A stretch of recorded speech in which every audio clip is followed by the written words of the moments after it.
बेटा, टाइम जो है वो कुछ शॉर्ट होता है, इस वजह से अगर वीडियो को थोड़ा बड़ा कर बनाते हैं तो वीडियो जो है वो अपलोड नहीं होती। तो कुछ चीज़ें जो हैं वो सिंपली पहले बना के फिर आप लोगों को समझाते हैं। और कभी कभार ये भी होता है कि वीडियो अगर बड़ी हो जाती है तो वो अपलोड नहीं होती, फिर उनको डिस्कार्ड करना पड़ता है। अब यहाँ पे सवाल है कि ये जो डाइसेक्राइड हैं ये मे बी डिवाइड हो सकते हैं दो हिस्सों में। जो मैंने आपको डाइसेक्राइड पढ़ाए थे उनमें मैंने आपको तीन नेम बताए थे। एक माल्टोस, लैक्टोस और साक्रोस। तो इन तीनों का ज़िक्र देखें, ये माल्टोस, ये लैक्टोस और ये साक्रोस। और एक इसके साथ एडिशनल एक और भी एग्ज़ाम्पल है, दैट इज़ रैफिनोस। तो ओज़ वाले जो है जिसके अंदर मैंने आपको कहा था, जिसमें OSEO, ये तकरीबन कार्बोहाइड्रेट को ही ज़ाहिर करते हैं। अब हैं तो सारे डाइसैकराइड, लेकिन डाइसैकराइड में एक को हम कहते हैं रिड्यूसिंग शुगर और दूसरे डाइसैकराइड कुछ ऐसे होते हैं जिनको हम कहते हैं नॉन रिड्यूसिंग शुगर। तो रिड्यूसिंग शुगर में ये जो कार्बोहाइड्रेट है, एनी कार्बोहाइड्रेट, आप देखिए कार्बोहाइड्रेट तो है क्लासिफाई किए गए मोनोसैकराइड, डाइसैकराइड, ओलिगोसैकराइड एंड पॉलीसैकराइड। तो ये डाइसैकराइड जो है ये कार्बोहाइड्रेट के ही पार्ट है, तो इसलिए उन्होंने क्या लिखा है, एनी कार्बोहाइड्रेट। अगर यहाँ पे मैं ऐसे लिख दूं कि एनी डाइसैकराइड, एनी डाइसैकराइड, तो ये भी दुरुस्त है क्योंकि डाइसैकराइड कार्बोहाइड्रेट का काइंड है which is capable of being oxidised. इनमें सलाहियत होती है कि ये ऑक्सीडाइज होते हैं। ऑक्सीडाइज के मायने होते हैं ऑक्सीडेशन में ये क्या करते हैं, ये लूज ऑफ इलेक्ट्रॉन करते हैं। ये अपने इलेक्ट्रॉन को लूज करने की, ड्रॉप करने की सलाहियत रखते हैं। एंड काजेस रिडक्शन, तो इसका रिजल्ट क्या होगा, जब ये ऑक्सीडाइज होंगे, इनकी ब्रेकडाउन होगी, तो ये अपने इलेक्ट्रॉन को लॉस कर देंगे। और लॉस करने के दौरान क्या करेंगे, other substances, production of the other substances without hydrolysis. Hydrolysis का प्रोसेस नहीं होगा, क्योंकि हाइड्रोलाइसिस के प्रोसेस में हम क्या करते हैं, किसी बड़े मॉलिक्यूल को, पॉलीमर को, किसी मैक्रो मॉलिक्यूल को तोड़ने के लिए पानी का इस्तेमाल करते हैं। तो ये कह रहे हैं कि वो हाइड्रोलाइसिस के प्रोसेस से नहीं टूटेंगे।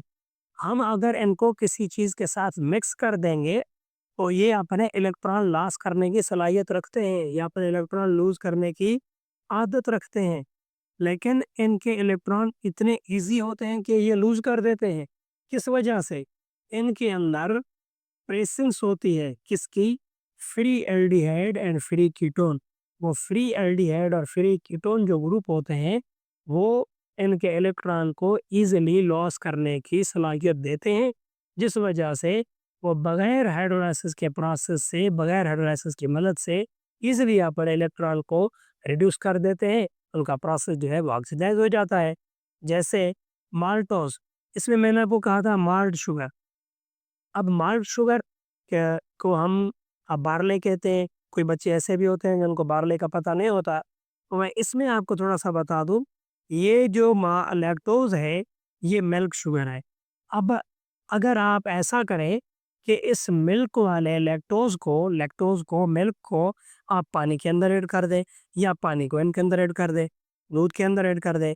जब आप पानी के अंदर दूध को ऐड करेंगे या दूध के अंदर पानी को ऐड करेंगे, तो ये क्या करेंगे, इनके जो फ्री एल्डिहाइड और कीटोन ग्रुप हैं, ये लैक्टोज के इलेक्ट्रॉन लूज हो जाएंगे। वो इलेक्ट्रॉन जो है मिक्स हो जाएंगे पानी के साथ। तो पानी जितना भी ऐड किया जाएगा उसमें पानी जो है वो डाइल्यूट नजर आएगा, लेकिन पानी का कलर क्या होगा, सफ़ेद होगा। वजह, क्योंकि मिल्क का कलर जो है वो डोमिनेंट कलर होता है एज द ट्रांसपेरेंट के ऊपर। ट्रांसपेरेंट कलर से ज़्यादा जो है वो वाइट कलर का असर अंदाज होगा। तो दूध जो है वो हाइड्रोलाइज नहीं होता, उसको तोड़ने के लिए पानी की ज़रूरत नहीं पड़ती। उनको में वो इलेक्ट्रॉन अपने लूज करते हैं जब हम पानी में दूध को मिक्स कर देते हैं। तो इन दूसरे पार्ट में लिखा हुआ है कि आप इनमें नॉन रिड्यूसिंग की बात करें। अब नॉन रिड्यूसिंग के माने है कि ये इलेक्ट्रॉन अपने लॉस ना करें। क्यों नहीं कर रहे? इनमें एब्सेंस है, फ्री एल्डिहाइड और कीटोन ग्रुप जो है ये दोनों इनके अंदर एब्सेंट है। अगर ये प्रेजेंट होते तो इनकी स्ट्रक्चर जैसे यहाँ पे लिखा था, ये इजीली अपने इलेक्ट्रॉन लॉस करते। अब इनमें ये जो पावर है इनकी, एल्डिहाइड और कीटोन की, उनकी पावर बहुत स्ट्रांग होती है, वो एक दूसरे के साथ जुड़े होते हैं। इसी रिजल्ट में unable to be oxidise and do not reduce other substance, वो किसी और सब्सटेंस को तोड़ने में मदद भी नहीं करते और अपने इलेक्ट्रॉन जो है वो लॉस भी नहीं करते। जैसे सक्रोस, ये गन्ने का रस हम कह दें या गन्ना कह दें। अब गन्ने का रस जो है उनके मॉलिक्यूल एक दूसरे के साथ मिक्स होते हैं।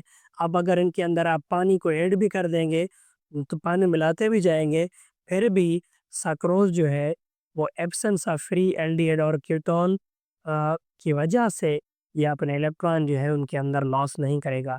या रेफिनोज है, इसमें हम कहते हैं कि कुछ लेग्यूम आते हैं, लेग्यूम।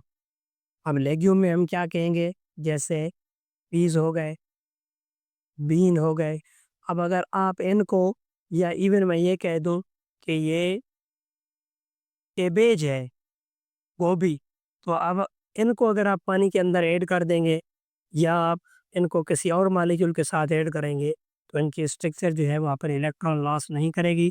जैसी स्ट्रक्चर होगी वैसे की वैसी होगी। लेकिन क्यों नहीं कर रही? उनकी वजह है कि इनके अंदर एब फ्री एल्डिहाइड और कीटोन जो है वो एब्सेंट होते हैं। तो कीटोन फ्री प्रेजेंस और एब्सेंस होने के बुनियाद पर डाइसैकराइड को दो हिस्सों में डिवाइड किया गया है।